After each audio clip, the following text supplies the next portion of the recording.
All right, ladies, welcome again to the D&PI week 2. We're talking about focus today. Dr. Kimberly Ellison here. Ladies, I don't know how your week has gone or has been, but my week has been a whirlwind of trying to pull in and wrangle in all the distractions and identify what my strategies are going to be.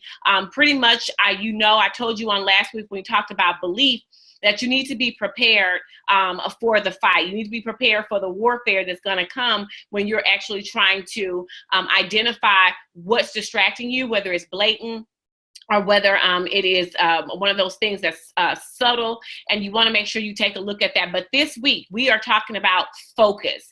And so welcome. We will get a chance at the end of our call today. This presentation is really, really short, because I want to get into the meat of what you've been doing. I want to have some dialogue around what you and your week has been like. So let's go ahead and start with prayer. Father, we thank you so much for today. We thank you, Lord, that you've given us an opportunity, Father God, to serve you, to serve out our purpose and live and impact the lives of others. We thank you for allowing us to be here today to have this dialogue around focus. And so, Lord, anything that's causing distractions, anything that's causing us frustration, anything that's causing us not to be present in the moment, we ask, God, that you allow us to have peace. We ask, God, that you allow us to focus in and tune in on this time for an hour and 15 minutes, Lord, that you have allowed us to have together. So, Lord, we just come against any mental, physical, emotional distractions in our spirit, and allow us to be able to digest, Father God, and bite-size what it is that you would have us to take away on today. We thank you. We praise you. In Jesus Christ's name we pray. Amen and amen. All right, ladies, week 2 focus. When I tell you, it says stay focused, go after your dreams, and again, keep them at the forefront and keep moving toward your goals. And that's what we're going to talk about today. These are your D&PI resources. So again, this is what I want to remind you. You should have already printed off your actual book. All right, so I have 2. I have one that I can write on, and I have one that's super pretty and well put together. So you want to make sure that if you haven't, that you download your accountability partner. Your D&PI resource guide is underway. It is full. It's about 20 to 25 pages full of resources to help build your business, to help those of you who are trying to establish, you're going to establish it. Those of you who are trying to grow, those of you who want to automate, those of you who are trying to have systems in place. We're going to, and those for graphic design, website, all of the different tools that you need, this actual guide will help you with that. So that's coming your way this week. You can look forward to that. Also, Kingdom Boss Chick, that is the blueprint. This is going to talk about building those strategic alliances, and you will have that. For those of you who haven't ordered it, go ahead and order it. We will have that Monday, and we will start mailing them out. So you will have it for the Sunday, all right, for next Sunday's class. So let's go ahead and talk about focus on tonight. Listen, ladies, I know that this week has been very tough, but I want to share with you that sometimes when you first start out, ladies, it's an emotional remember I told you about evangelical, where you just excited and your emotions are running crazy and you're all excited about what's going on. That's typically how it is when you have a goal, when you have purpose, or when God has downloaded something in you. And one thing we want to talk about, as we said before, we have to make sure that it's focus over feelings. Because oftentimes we get excited about what is ahead of us, and about 2 to 3 days, you start to lose momentum around the goal or around the idea. It's not that you lose momentum, it's that ideas drive emotion, and emotion pulls feelings. And so you know that emotionally, various external and internal things drive our feelings. So if we are focused totally on our feelings, or driven by what we feel, then we will not accomplish what we're set off to accomplish, because we're going up and down like a roller coaster, and we're changing every time with every feeling. And so I don't know if you've ever gone to a great event and you feel good, you're full, it fed you, you're excited, you're motivated. And then when you go home, you're still excited, you're writing, you're doing all these things. And ladies in the chat, Go ahead and let me know if this is something that you do hear or you feel. If you're hearing something, talk about it in the chat room. You can press on the ellipsis here and you will be able to see chat at the top or the bottom where there's a 3-point ellipsis. You'll be able to do that. So when we think about focus and thinking about what it is, when you think about it, it says to focus on something means having the ability to concentrate, okay, to involve and immerse yourself. You want to be fully immersed within that task, okay, that activity or that goal for an extended period of time without distraction. Y'all, focus will get you in trouble because what will happen is we lose focus quickly. And so when you think about what are those things that help you gain focus, you want to think about what helps you actually keep your focus. So I want you, as we talk next about the videos, what are those things that help you keep focus?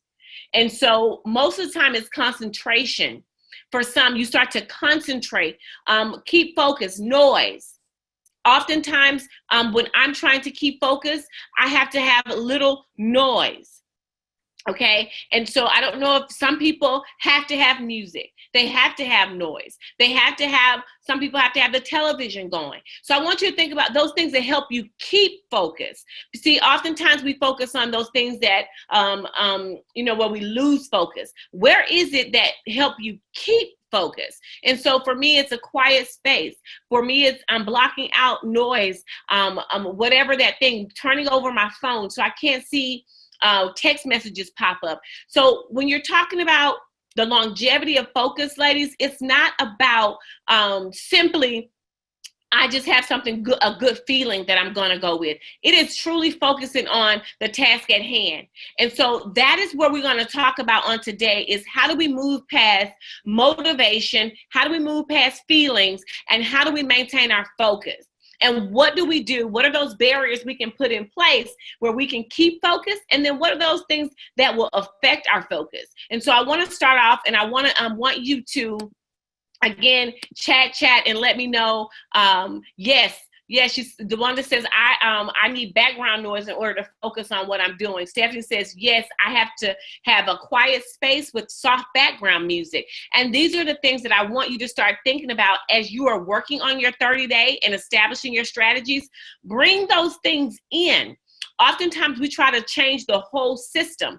Your strategy development depends on your systems. And so if you know those are things that you need, you want to bring those into your system because that helps you establish your focus structures, okay? And you want to put those structures in place. So, well, I'm not sure how many of you, I told you that I want to make sure that we have those videos and things in place. This is Mel Robbins. Again, a great video. And so what I want to share with you from this video, and I'll have you chat it up what you learned. Go ahead and put it, for those of you who listen to this video, go ahead and put in the chat what you took away. But a few things I want to share with you that was key success factors here was her 5-second rule.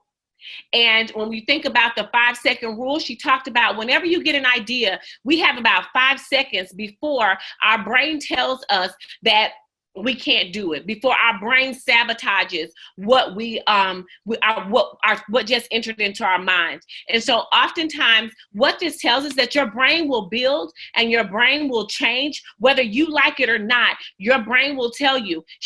Now, what she stated in her opinion was the brain is designed to not cause damage or for us to do anything that will go against our normal behavior. So whenever we start to give those neurological signals about fear and about taking chances and courage, our brain automatically tells us no, because that is what it is designed to do.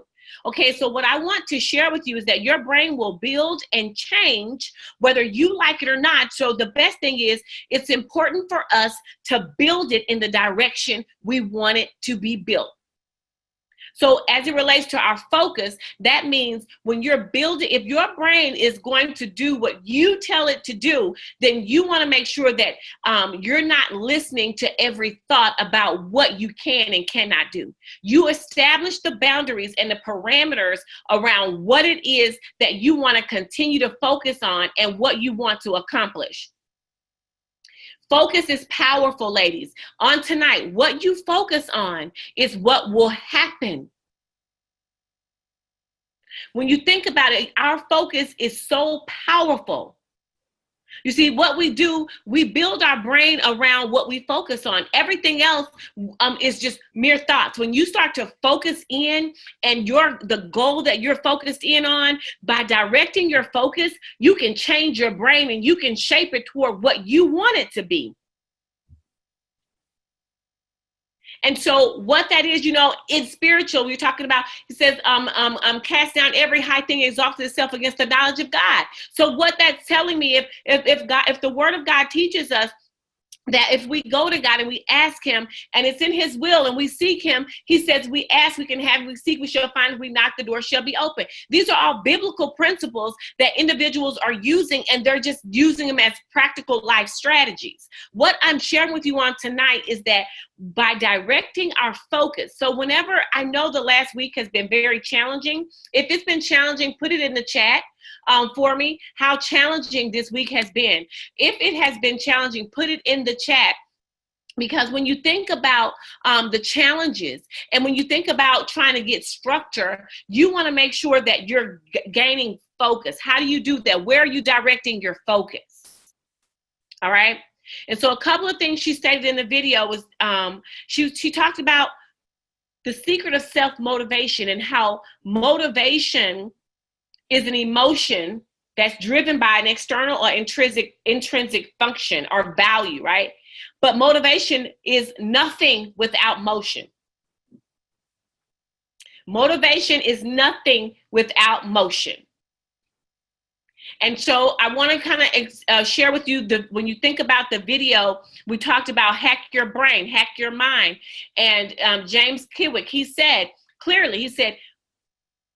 there's H3.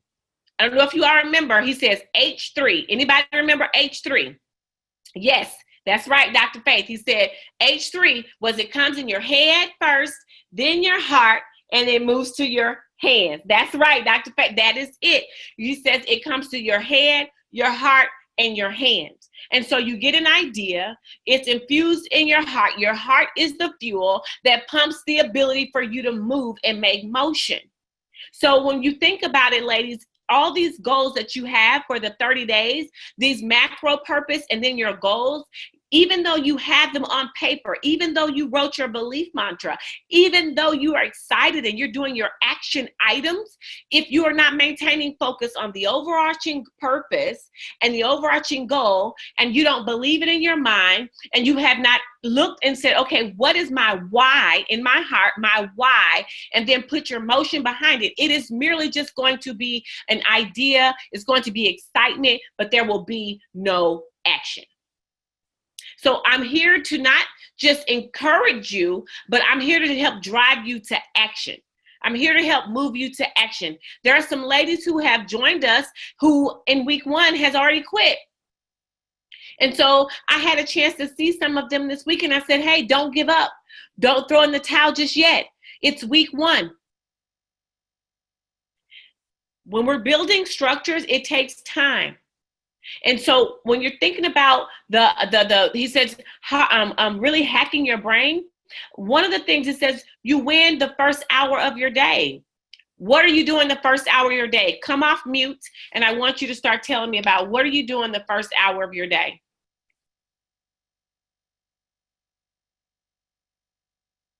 I'm up at the gym. Up at the gym. What else? Prayer. Marissa, what are you doing first hour of your day? It's a series of events. Okay. A lot of things. I haven't gotten past answering emails at the beginning, before I start.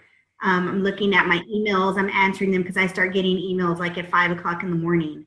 So I'm already answering emails and going through that. So I don't really feel like I have an hour of the day, and then I'm not sleeping. So sometimes I don't even go to sleep. So I'm just working through the night. Wow. And remember, what did he say? He said, you're giving up your sovereignty. You're giving up your peace, and you're working in a reactionary mode. And so a lot of us, even it was so, it was a great moment when he said, how many of you are checking your phone the first hour of your day? We're moving into a reactionary mode. We're starting to take orders. We're starting to do follow-up. We're starting to check on things. And that is not what we should be doing. The first hour of our day is setting our day so that we can, I'm talking about allow God to lead our day so that we can be at our highest and best self every part, instead of reaction, putting out fires, responding to individuals, taking orders, filling orders, checking on, putting out fires before we've set in our mind how our day will go. He says the first order of the day will establish the remainder of your day. Mm-hmm. Have you ever had a moment where you've prayed and you've been in worship or prayer, and as soon as you step out of the door, it's like everything in the office just went haywire? Like clients doing this, you like, oh, but then you say, hold on, let me pull it back in. Because you started your day in such a way that you were centered, there was prayer, you began to pull it back in. That's true. And so that's true. But when you don't go, you don't have nothing to draw from. And so I want you all to start thinking that. Yes, Felicia says the video is everything. My day was so different, disconnected from my phone. Exactly. It says praying, reading, gratitude journal. Yes, this is the deal, ladies. I want us to start thinking about our focus. Remember, this week, we're talking about focus. What is directing your focus? Because if you're in week 1 and you're ready to give up, we got to start redirecting our focus. That means there are some competing priorities that we are making everything a priority. Remember, we said there are urgent things and there are important things. Everything is urgent, but what is important? Everything is urgent. But what's important? And so I want to talk about, he said, knowledge is power, but learning is your superpower. Did y'all pick that up? Yes. Knowledge is power, but learning is your superpower. I want you all to know we are learning to be more structured. We are learning to be more disciplined. So the more knowledge you have around it every week, when we're talking about these videos that I'm sending out, the different things that we're doing, when we're sharing, what I'm sharing with you all is that's you start to get knowledge around it. Now you need to learn it. Learning is practice. Learning is application. It is not merely information. Information is knowledge, but when you start to apply it, you have learned it. And the only way you can learn is if you apply. The only way you can learn is if you practice. And so it's not about giving up. We want everything right away, right now. It's about practicing it, putting yourself in those situations where you are getting better every single opportunity. Not every day, opportunity, meaning whenever you have an opportunity to be a little more structured. Whenever you have an opportunity to make a decision of whether I'm going to answer my phone or I'm not. Whether you have an opportunity to do something, okay, we got 5 urgent things, but what is the most important thing for my day? What is it that I need to do right now? What is it that's going to affect my overall 30-day? So I'm sharing with you that I send those because you want to hear from, I'm always feeding myself, but you always want to hear from, you don't have to receive everything. I always say whenever you it's just like going to church, start peeling back what applies to you, what doesn't apply to you, and those things. This is good. I'm going to read some of those chats in a second. So we're going to rock and roll. Listen, ladies, it's time for us to retrain our brains. It's time for us to retrain our thinking. Your brain will build and change whether you like it or not. So that means if we are sitting in a sedentary position every day, if we're not feeding our focus, if we're not feeding our time, our brain, you see how this brain image here is like a USB? That means whatever you feed it, whatever you tell it, that is what's going to happen. So if we say today, oh, I'm not going to be disciplined, guess what? You're not. If you say, I'm never going to lose 30 pounds, this is taking too long, guess what? You're not.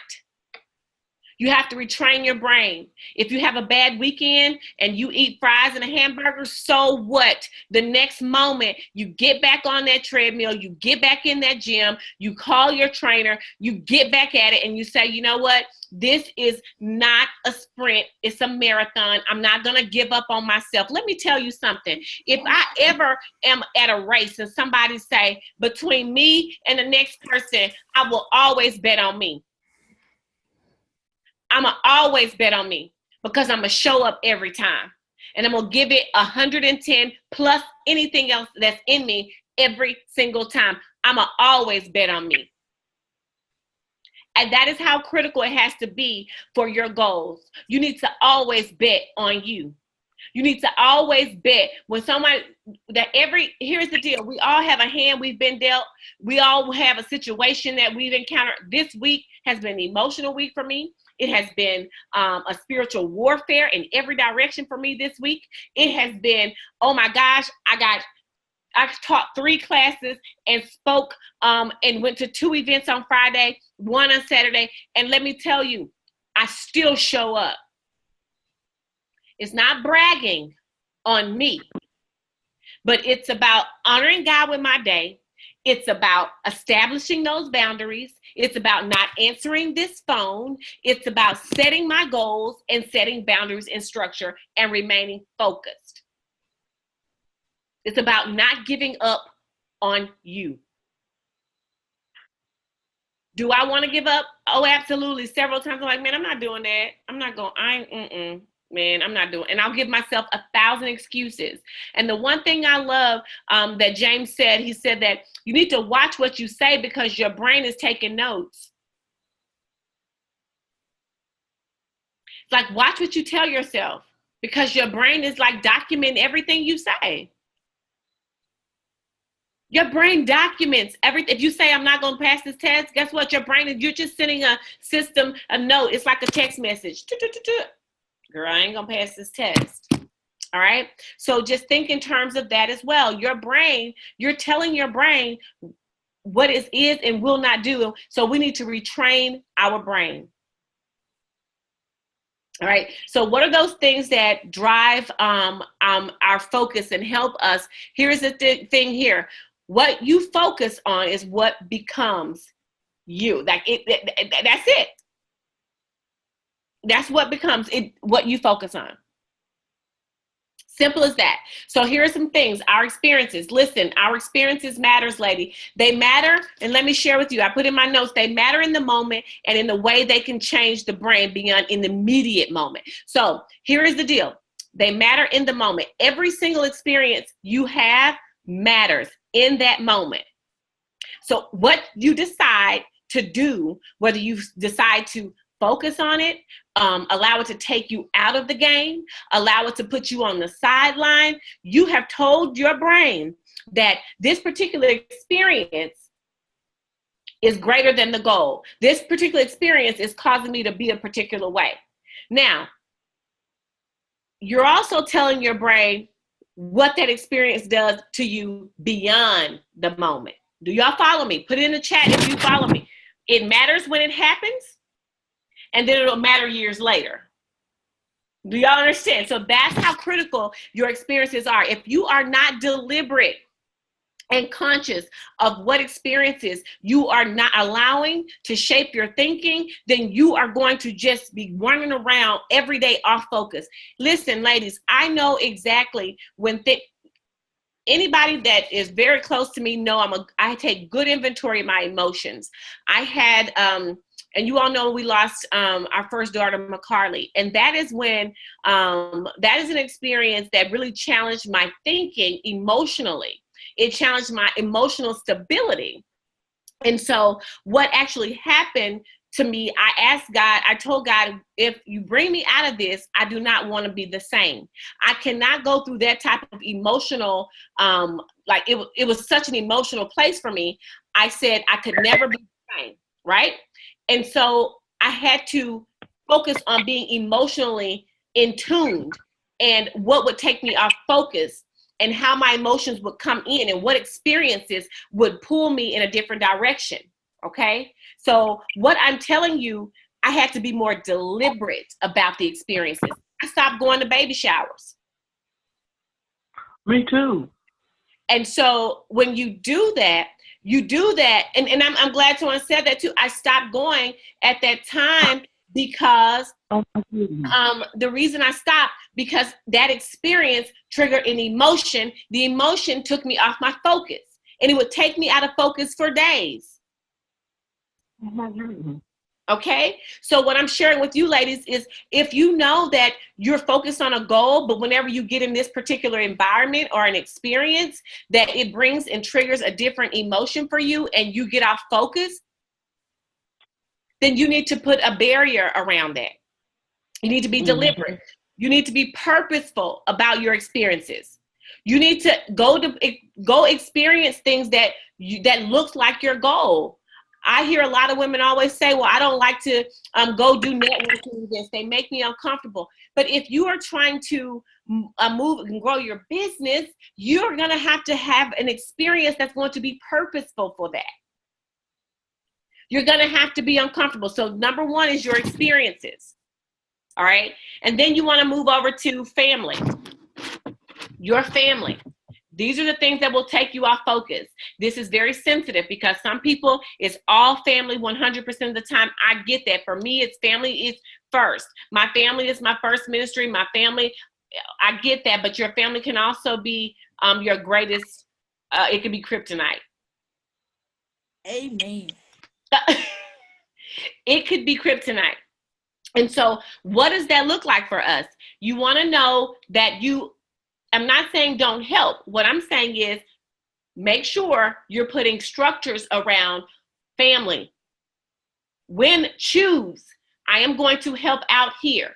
I am going to take 2 hours and go do this for this particular person. And then, so what I'm saying is we have to learn to put barriers. We have to learn not to put ourselves last, our goals last. We have to fight. I always go back to seek ye first the kingdom of God and his righteousness, and all these things shall be added unto thee. Seek ye first. You never win first place without a competition, without an opponent. So if you think for the next 30 days you're going to accomplish your goals without an opposer or an opposition, then I'm telling you now, you're wrong. Anything that you are seeking, there is an opponent. All right. So it doesn't necessarily have to be a person. It could be demands for family. So your family is not the enemy. They are not the enemy. You have to put parameters and boundaries around it. So let me give you an example. I tend to get up at 4 in the morning, 5 in the morning, so I can get things done. Well, I think my kids kind of sniff me out when I'm not asleep. So they've learned. They get up now 6 o'clock in the morning, and I'm like, wait a minute, this is my creative time. And so I used to say, oh, I'm frustrated. I can't get nothing done. Now I'm frustrated for the rest of the day. And, and all these things. It blew my whole goal, and I'm going to be behind and I get anxiety. No, you know what I did? I said, you're going to lay back down. Let me fix you something to eat. Are you going to lay down? Are you going to watch TV? Are you going to watch this iPad? Because I have things to do. Structure. And I know other people, oh my gosh, that's so okay. But if you want to be effective, you're going to have to put boundaries in place. I know a lot of us, we travel, we got, more than one child, or our kid is in 50 events a week. But when you put your kid in 50 events a week, be prepared to go to 50 different events. I'm just sharing with you. It's all about putting safeguards around your goals, safeguards, and protecting your purpose and your destiny. So be very deliberate and think about what family demands can do. Also, let's move on to emotions. Y'all, emotions. Do y'all remember that song back? I don't know who sung it. Emotions make you cry sometime. Something like that. I don't know what I'm trying to sing. But let me tell you, emotions are something. That's why I put these emoticons on this screen because they change from second to second. When I tell you one moment you will be excited, you'll hear good news, and the next H-Town, that's it. Somebody laughing at me, the emotions. So I'm telling you, I'm going to read all these comments here at the end. I want to get through, push a little bit more. Emotions, y'all, we go through emotions like a water faucet. Just turn on. I could be excited one moment, and the next moment I'm upset, disappointed at the same situation. We can't let our emotions take us out of the game. When you're talking about putting those parameters, or what you focus on is what becomes you. That is what you become. It takes to take you out. So let's talk about these emotions. You got to know in your emotions what triggers are in place. I'm telling you now, there are certain pictures you can't look at. There are certain television shows. There are certain things that drive certain emotions. You're going to have to know and be in tune. When you think about relationships, this is not just, I put all different types of relationships. There's when boyfriend, girlfriend, husband, wife, parent, child, sibling, all these different relationships that you have, co-workers, friends, girlfriends, homegirls, whatever the case may be. Your relationships, they are those things that can actually keep you from focusing on your goals and accomplishing those things that you need to accomplish. Structure will cost you, discipline will cost you, focus will cost you. Listen, I know people who are always saying, I want to write a book, I want to open a this, I want to lose 10 pounds. I don't, and I just look at them, I be like, that's good. Yeah. That's I've heard it 1,000 times before, and I know you're not going to do it. I know it's an emotionally driven response, and yeah. So what I'm telling you is your motivation and your motion are two different things. Your focus and your feelings are different things. Your experiences and your expectations are totally different, even though they drive in the same direction. These are some things that impact our focus. The one thing I really want to talk about is being emotionally intelligent, and what does that look like? And before we do, I want to talk about developing an environment of success. And so, no, let's finish emotional intelligence, then we'll talk about those environments, because James hit those, and I want to really talk about that here in a second. So what I'm challenging you all with on today is about being emotionally intelligent, and it's EQ. It's just like you have an IQ and an intelligence quotient, you have an emotional quotient. All right. So we all have, and I'm not speaking from a you don't know, I'm speaking from a we need to be conscious of knowing that this is something we can use in our discipline. Emotions impact our discipline. Listen, emotional intelligent or being emotionally intelligent is about perceiving your emotions, understanding them, using them, and most importantly, managing them. If y'all don't take a picture of this screen, I've taken emotional intelligence courses, trainings, and it doesn't matter. You need to always take it. You need to always have an awareness.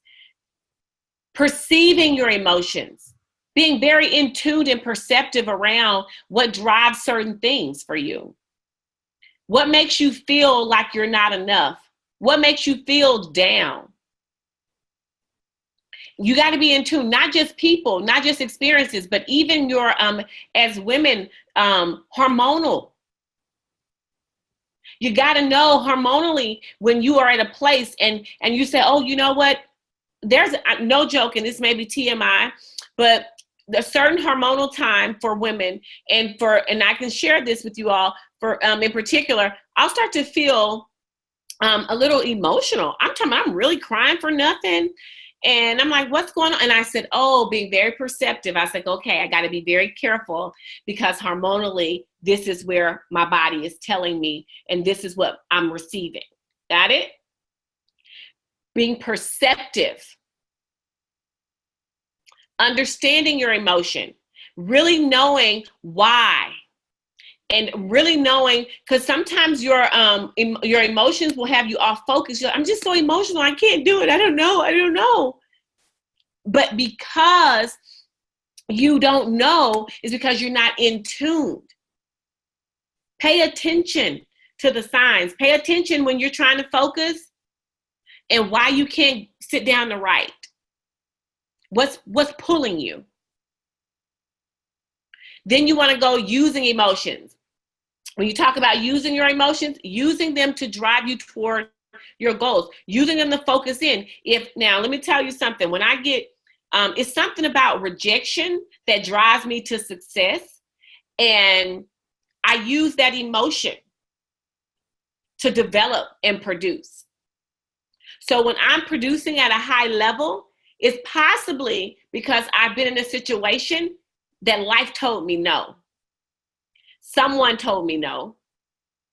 A door closed in my face. And now I say, God, you've given me the ability to create. Now, what is it that you need me to do? Because when you think about it, those who are successful and high achievers, no is not the end. So I don't look and say, oh, it's over. I look and say, well, that wasn't it. What's next? I mean, some people say new opportunity, not the opportunity. You can call it what you want. If you ain't got no emotion behind it, it's just no. Okay? So using your emotion to drive you to your focus, and then managing. This is where a lot of us we have challenges here. Managing. I'm going to step on a little bit of toes today, I'm sure, but you'll be okay. Some of us are looking on social media, and some of us are using jealous and envy, and we're sad and we're depressed because other people are producing in areas that we're not. Well, let me tell you, they're no different than you. The only difference is they're disciplined enough to get it done. They're investing in their goal. They're investing in themselves. That is the only difference. That's the only difference. So I want us to be very clear on what we're doing. You can either self-sabotage or you can truly remain. So this is the screen that you really want to, we talk about being focused. It's all around that emotional intelligence. And so I'm going to read you the definition I have here.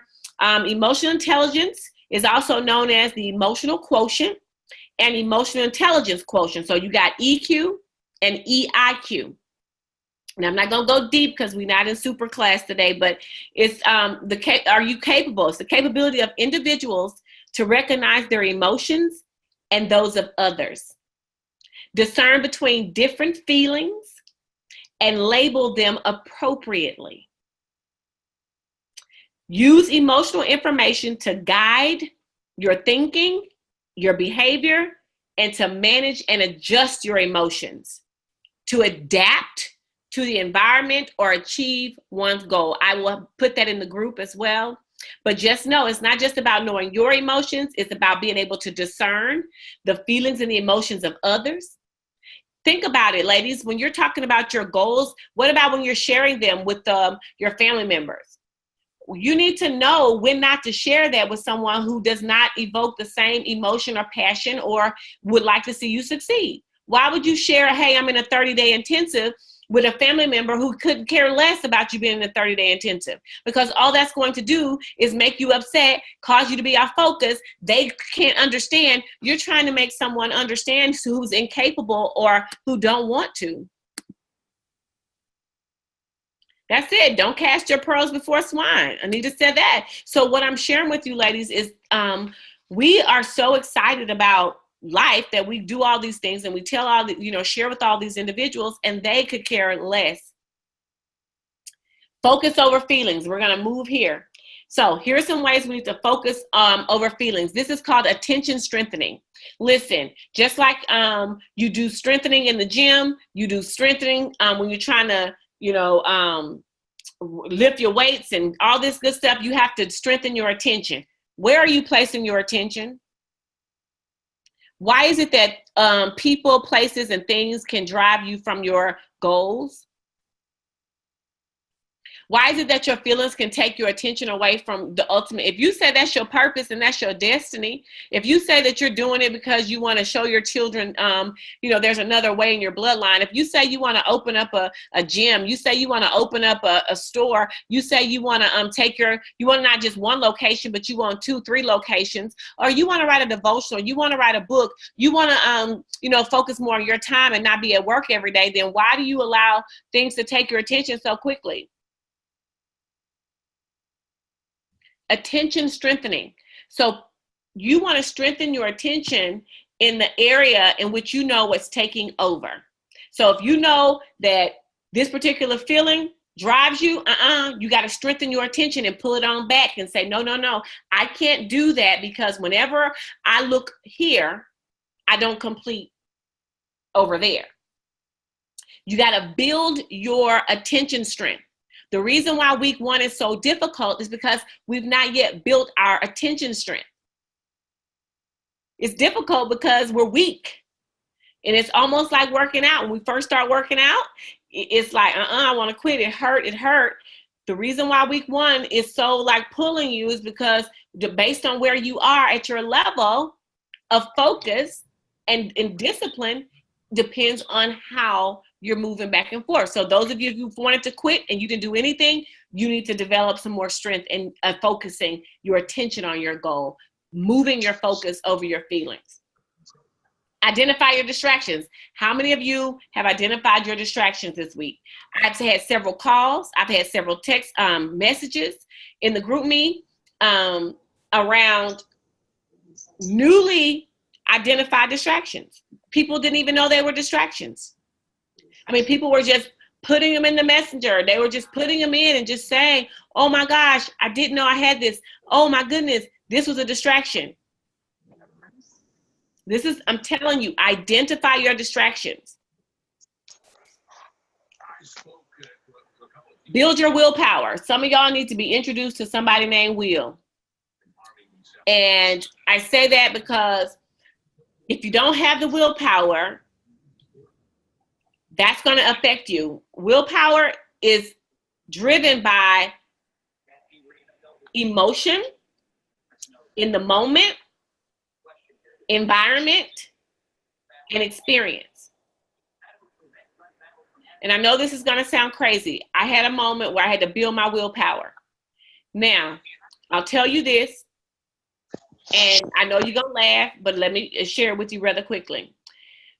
I have this relationship with Haribo gummy bears that is just unbreakable. So I started Weight Watchers. You can have the gummy bears. However, they take up a lot of my points. Okay, I'm going somewhere. I'm talking about, I don't just eat a gummy bear. I don't just eat, people say, well, just eat like 3. No. I don't eat 3. I eat like a 5-pound bag. Like, I like them. They are my thing. They're my everything. And so people buy them for me. Darren will buy them for me. Everybody, because they know that I like them. Okay. I love them. So when I started them, have you ever had that moment where you say, I'm just going to eat this one time and I'm going to start tomorrow? Like, let me just go eat and I'll start tomorrow. So I had one of those moments because I was starting Weight Watchers. Well, I forgot the gummy bears in the car.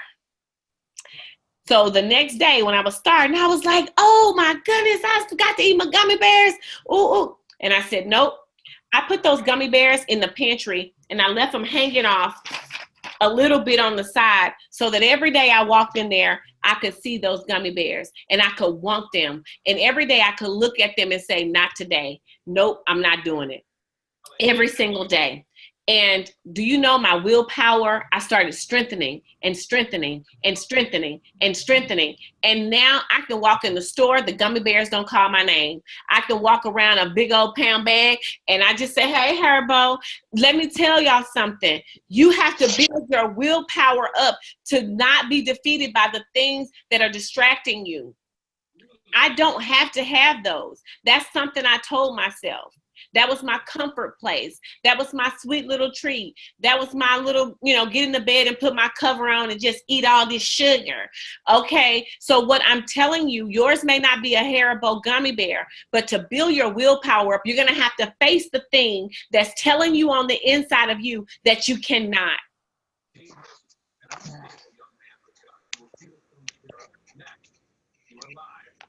You're going to have to build your willpower, your prayer life. This is deep.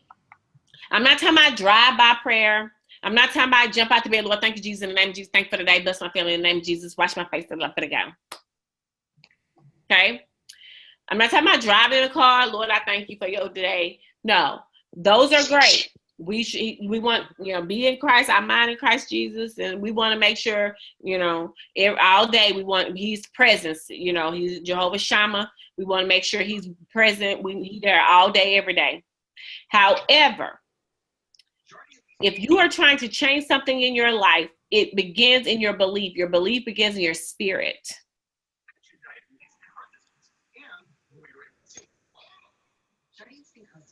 It's a root. From the basic thing of, Marissa, when you're talking about you hardly ever sleep and people calling your phone and you answering, and by 5 a.m. you got all, oh no, that's a root. That is a root for somewhere. We want to save people. It don't stop and end with us. Like we talked about the Messiah syndrome. We are not the Messiah. We can't save everyone.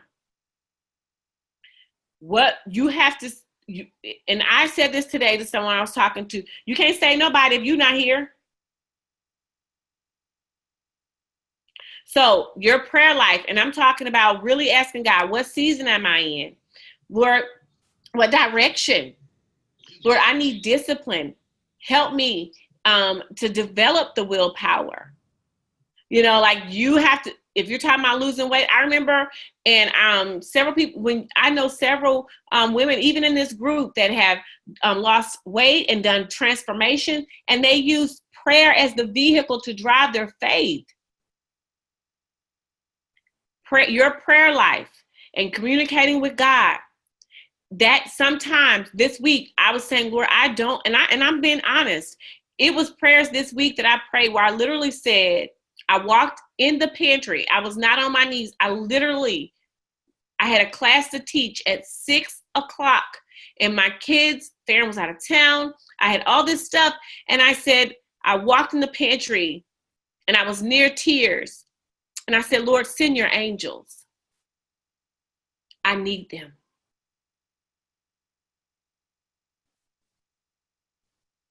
And I said, Lord, I do not want the spirit of busyness. Help me to find out what it is that needs to be eradicated. What I'm sharing with you is that deep. Help me to find out what I said yes to that needs to be a no in my life. Help me to identify areas in my life where I am operating outside of what you would have for me.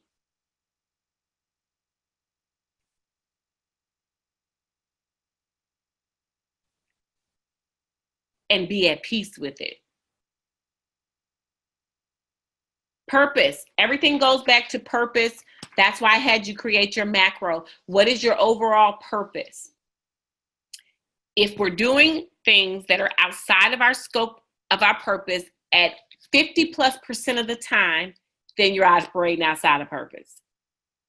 If you're operating more into other people's lane and other things that's not, I will ask people, what have you been working? I'm telling you, if you tell me you're doing something, I'm going to ask you. You're going to think I forgot. I don't forget anything when it comes to accountability. I can see you and not even really know you, and I say, hey, lady, how's it going? What's going on? Oh, I'm thinking about starting a business. If I see you 18,000 months later, I'm going to say, girl, wait a minute. The last time, did you start that business? What happened? What's going on with it? Oh, I don't give up because I'm a destiny pusher. So what I'm sharing with you is you always have to know if you're working inside your purpose or if you're working outside of the scope. That's deep. Figure out your why. Figure out your why. That's going to drive you.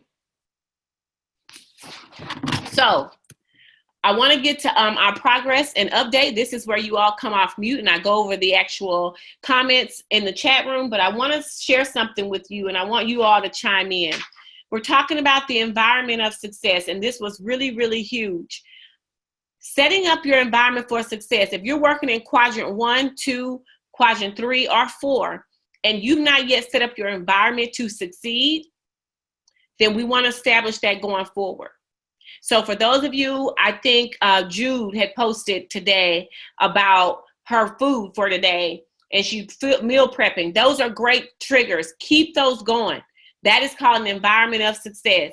You've gotten your groceries. You've gotten the food that you need. If you're talking about losing weight and your cupboard still has Oreos and your cupboard has Lay's chips and you have Coca-Cola and all these other things, then that's not an environment of success. You're not setting yourself up to win.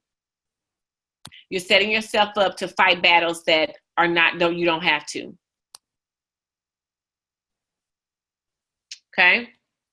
Those of you say, I want to deepen my devotion and I want to deepen my prayer life, get out the bed.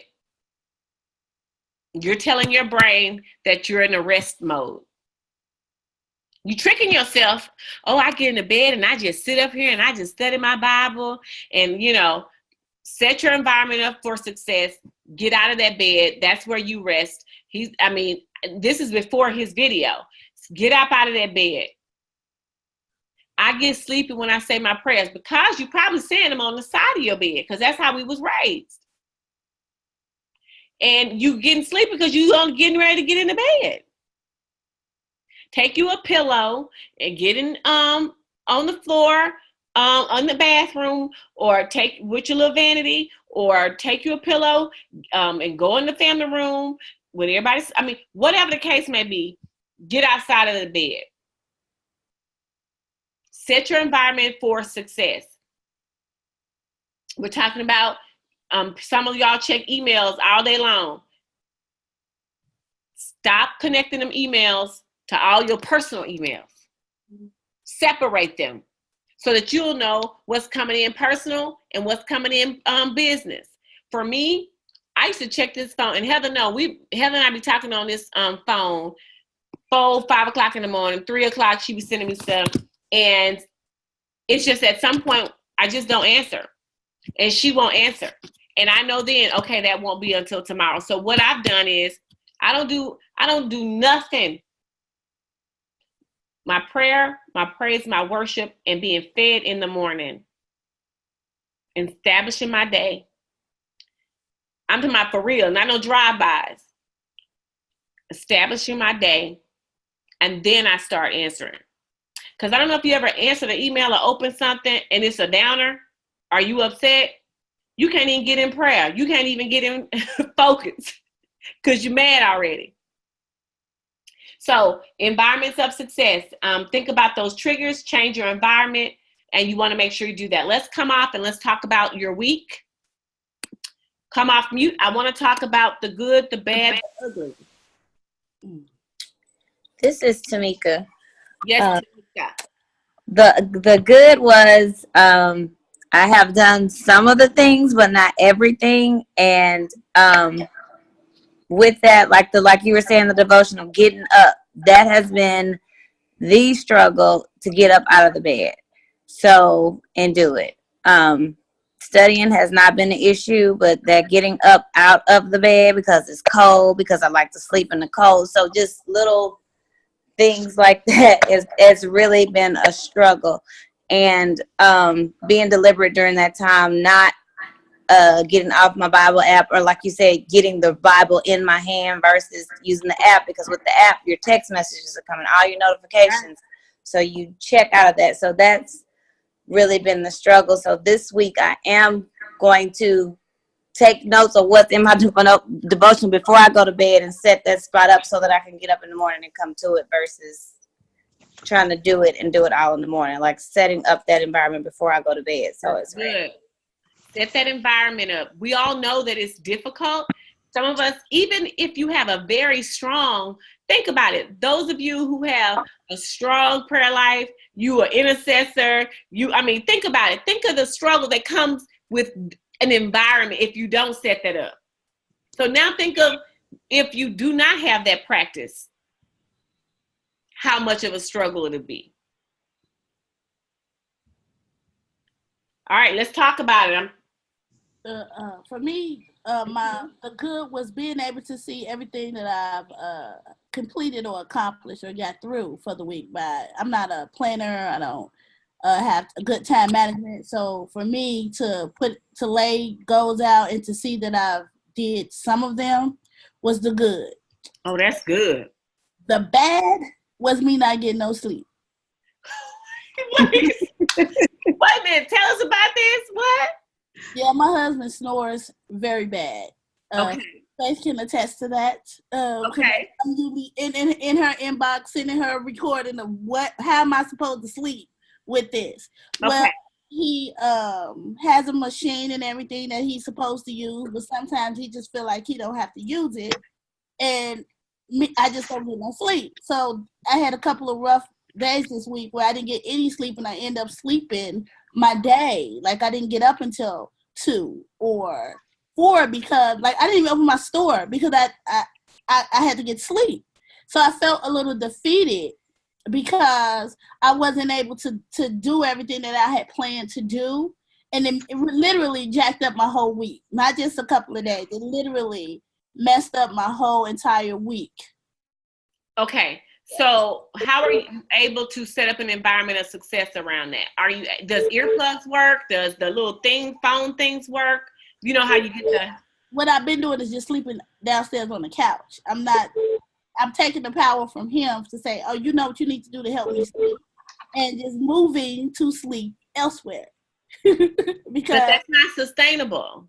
Oh, okay. Let's dig in. Because that's not sustainable. So remember, the whole goal is for the 30 days to set up parameters that are going to sustain the behavior. Okay, mm-hmm. Beyond the 30 day. So even though that is a maladaptive coping mechanism, you have adapted it for now, it's not going to solve your problem. He's not going to stop snoring, okay, unless he gets some type of ananoids removed or some kind of challenge or whatever. Mm-hmm. So there are some various things. Seem like he's a very heavy snorer. Yeah. There's some of these things like my mom sleeps with, I don't know what I'll get the name. It's a headset kind of thing, and they're big here. They may be a little uncomfortable, but you can get different sizes, sound blockers, and things of that nature. Earbuds with sound blockers that you may have to get a little bit more creative around that. See, I tried the earplugs, but I get the girls up, so I don't hear the alarm. You know, so I've tried to put stuff to drown him out, but then I oversleep because I don't hear the alarm. So yes, and you may have to put something, use another vibrator on your arm for an alarm or something of that nature. Here's the deal. I always say wherever there's a problem, there is a solution. Mm-hmm. Okay, and so we want to make sure that we are finding solutions to these problems, because if not, they will become where we would always have like, oh, I can't, because let me tell you, for every problem, there's a solution. But for every solution, there's also a problem. So we got to be able to identify some creative things. It's things out there we may not even know about, because I always think about this. I always ask myself, I always say, I know I'm not the only person in the world with this issue. Or I know I'm not the only person who has experienced this. So let me go find out how other people have dealt with this. And their solution may not be my answer. However, there's several different options. Okay? So you're doing very well. To write, y'all, let me tell y'all, to write down goals, that's hard. Life is so busy. We don't get a chance to write down goals. We don't get a chance to focus on outcomes and what we want and how to work toward them and to be disciplined. We're just running. Okay, so this is good. You all have done great this week. If you don't think so, what we talk about, go back to giving yourself some grace and start over. Give yourself some grace. Like, look, I ain't do that good. Look, I was eating, I get 23 points a day on the Weight Watchers. Child had some noodles. I don't know how much they was worth. But I'm okay. Like, I'm okay. I'm not going to be depressed. I'm not going to be down. I'm not a failure. I'm just fine.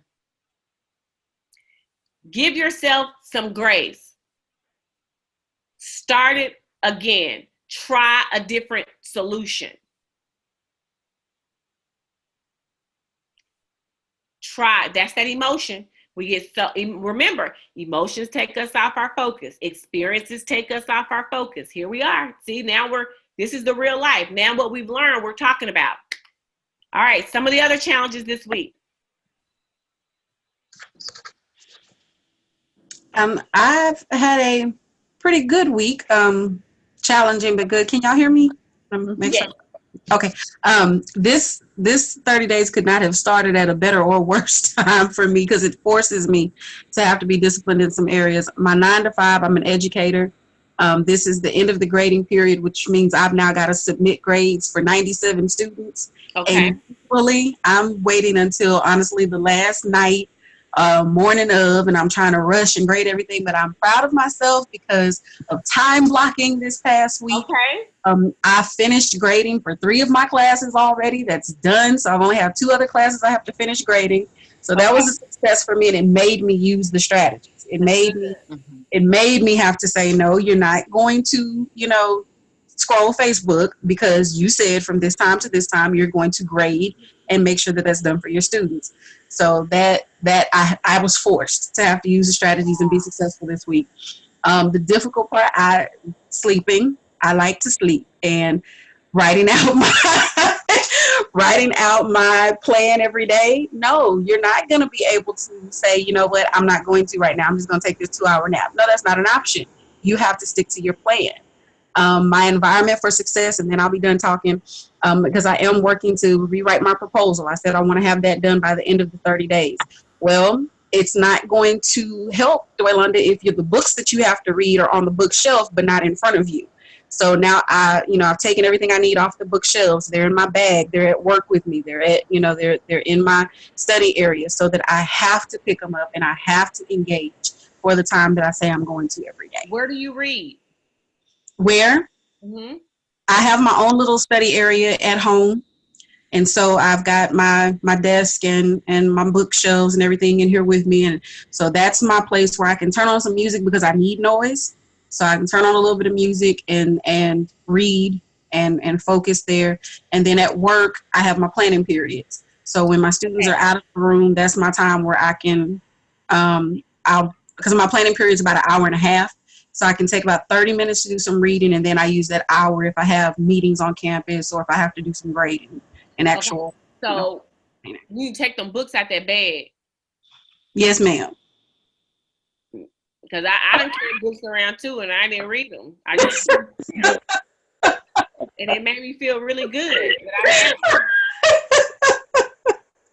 And I felt good, and I felt productive, but I never read them. Yes, ma'am. Yeah, it's almost like having a Bible but never opening it. But you carry the Bible, right? That's true. So, remember, it goes back to what we respect, we value. And so anytime, anything that we do not have, that's because we do not value it enough.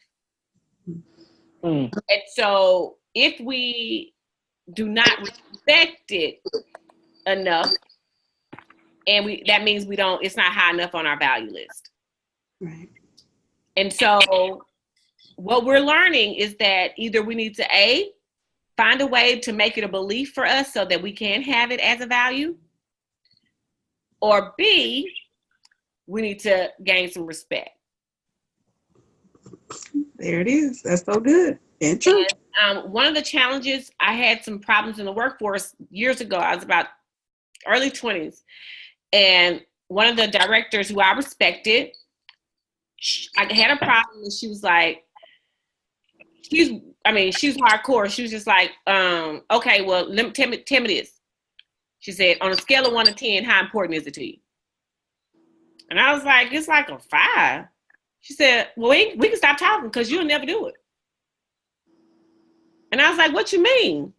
She said, if it's on a 5, on a scale of 1 to 10, it's not high enough for you to even have this conversation with me because you don't care enough about it to do anything.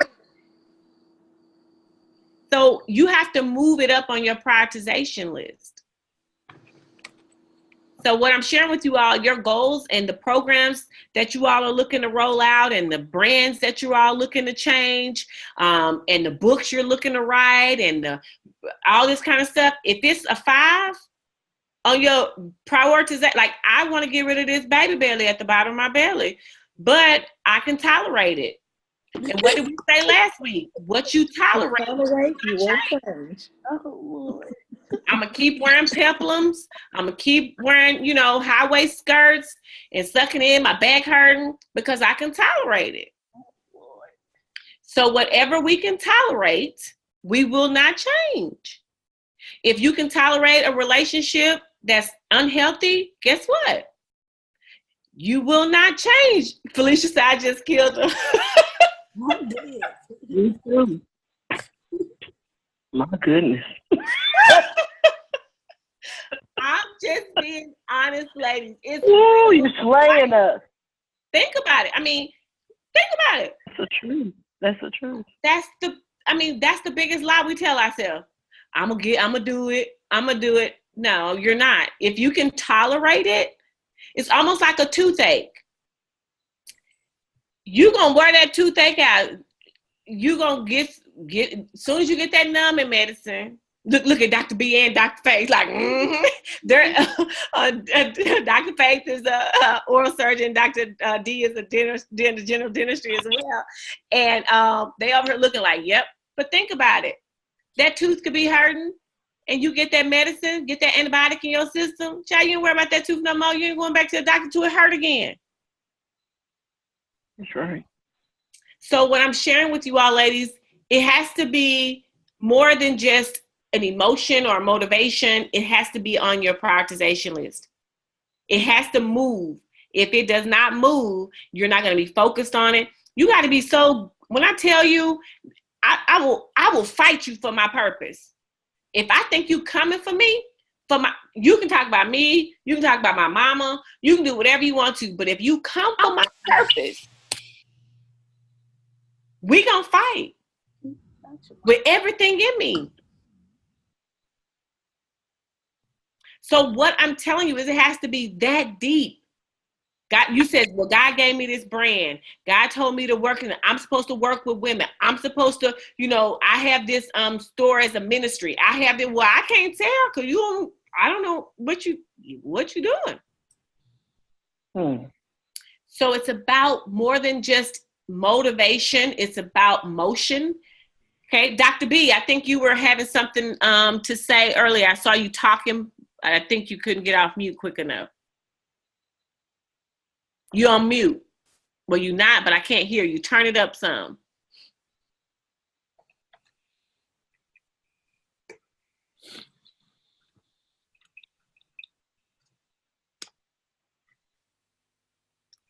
We hear the keys clicking. We just can't hear you.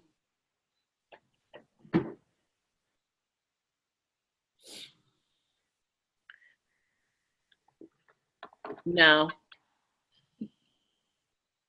Put it in the chat.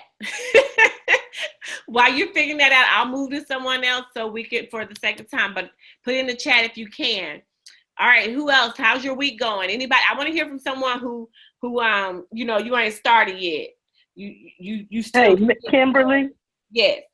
Kimberly, this is Sharon. Can you hear me? Oh, Sharon, I hear you. Hey, girl. Oh, okay. Hey, how you doing? I'm like the last lady. I guess I'm looking at her name, Kiana. It has been I don't know if it was Kiana, it was another lady, but it's been tough for me. It's been good and it's been tough. I'm happy because this landed, I know this was not a coincidence, this whole gathering of women, and I thank God for you in my life. I met you at the ATD conference a few years back. I sure did. And I don't know if you probably don't remember me, but I walked in and I said, I wonder what she has to say. You were so on point during that 45-minute presentation that I told God at that time, I said, now, I need her and other people like her in my life. Wow. Because you were so focused. And when I see people like you, jealousy doesn't come into my heart. I thank God for that. It doesn't come into my mind. I said, now look at this sister here. I said, I see some pieces of me in her, but mine are lying dormant. And why? Wow. I challenge myself. And so I'm going through Facebook like I'm trying not to do, right? And I see you and I say, what is she doing? What is she doing? And when you said 30 days, honey, I've never, like I said, I was the one that said that's the best $30 I've spent in a long time. And I got another girlfriend on as well. All of this is good, but it's not going to be anything if I'm not working it. But having to write the belief statement, I haven't turned in all my work because I'm not good at, I don't know where to put this, I don't know where to put this. But just writing the things down puts them in my mind. Yes. And the good part, I don't know if you really want to call it good. I have been forced. I love prayer. I love my relationship with God. I have been forced into a prayer save my life mode at work because I am under attack. And the reason I say that, I'm under attack because I have a boss who is a training manager. I am a lead under him. And recently I appealed a situation at work, and I'm focused, I'm being retaliated against. Okay. And one thing that they tried to do now, I've been trying to get their attention because, you know, he doesn't do his work, but I've been told not to go above him, just continue to work with him. Well, I mean, he hasn't done any work for almost 2 years. So now that the guns are turned on me because I exposed him. Whistleblower. So now there's pressure. And I cannot, like I normally do, I'm very emotional. And I want to just, you know, I just want to be a girl and cry. There have been these situations when you talk about understand what those emotions are doing for you. When you are emotional,